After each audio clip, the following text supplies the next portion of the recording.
I'm Jennifer Waldrop. I'm the Executive Director for the Rare Disease Diversity Coalition. We are here today to share with you an unveiling of a survey report that our amazing patient and caregiver work group did last year. Patients living with rare disease and their caregivers, they're in a pandemic every day. So we knew that this was not an opportunity for us to rest on our laurels, but to do something very provocative, to change the thermostat in terms of how we think about patients living with rare disease. What I do want to take a moment and do is actually recognize any and all members of the patient and caregiver working group, because none of what you will see tonight would have been possible without them. So with all of the members of the patient caregiver work, please stand and take a bow.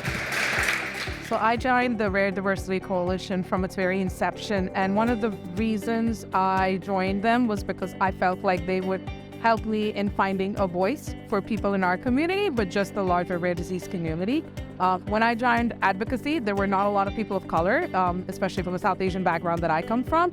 And when I came to know about BWHI and when I came to know what RDDC was doing, I was extremely passionate to find my people and to find a tribe that would work with me and alongside with me to find purpose and find ways in which we can improve the outcomes for everyone with rare diseases. Rare disease organizations are a lifeline to patients and caregivers.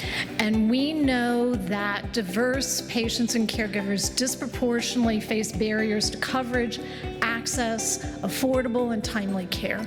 So as a working group and as a coalition, one of our goals has to help rare disease organizations better engage diverse populations. The RDDC was really important to the TSC Alliance because we wanted to be part of this movement. We took the organizational survey and realized that we wanted to do more, but we didn't know how to approach it. And so we wanted to join the RDDC to be part of creating those tools for other organizations that we too could benefit from. We saw people wanting to be honest about their organizations from an executive level to say, look, we know DEI is important, diversity, equity, and inclusion, we're trying to do it, but we just don't know how. My company and I, Travere, are incredibly and especially proud about our work with the coalition. We had the opportunity to have a conversation and a bit of a brainstorm with Linda Blunt about 3.5 years ago, and it just ended up being so amazing to find out that Linda was not only a leader in the African American community in terms of health access, but was also a rare disease mother.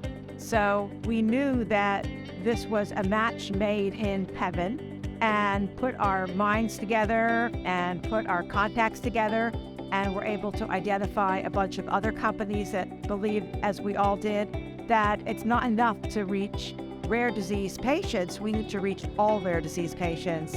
When I market for my disease, I market it like it affects everybody, because that's diversity, equity, and inclusion. And what ends up happening is these same people that wouldn't necessarily think that my disease resonates with them, they think about me as a partner in their own work, just because I've been so collaborative of marketing myself as something that is very broad rather than my specific individual. RDDC was developed with this idea of thinking about partnerships. And if you think about the different committees that we have, all of them are very diverse in terms of perspectives and people that are brought to the table. So being a part of those work groups, we are here to assist. Just like I think most of you all, if I came to you and said, hey, I really need some help with statistics, will you help me? And you will say, yeah, even if you don't know how to do it. But that's what the rare disease space looks like. People that are just happy to engage and happy to help.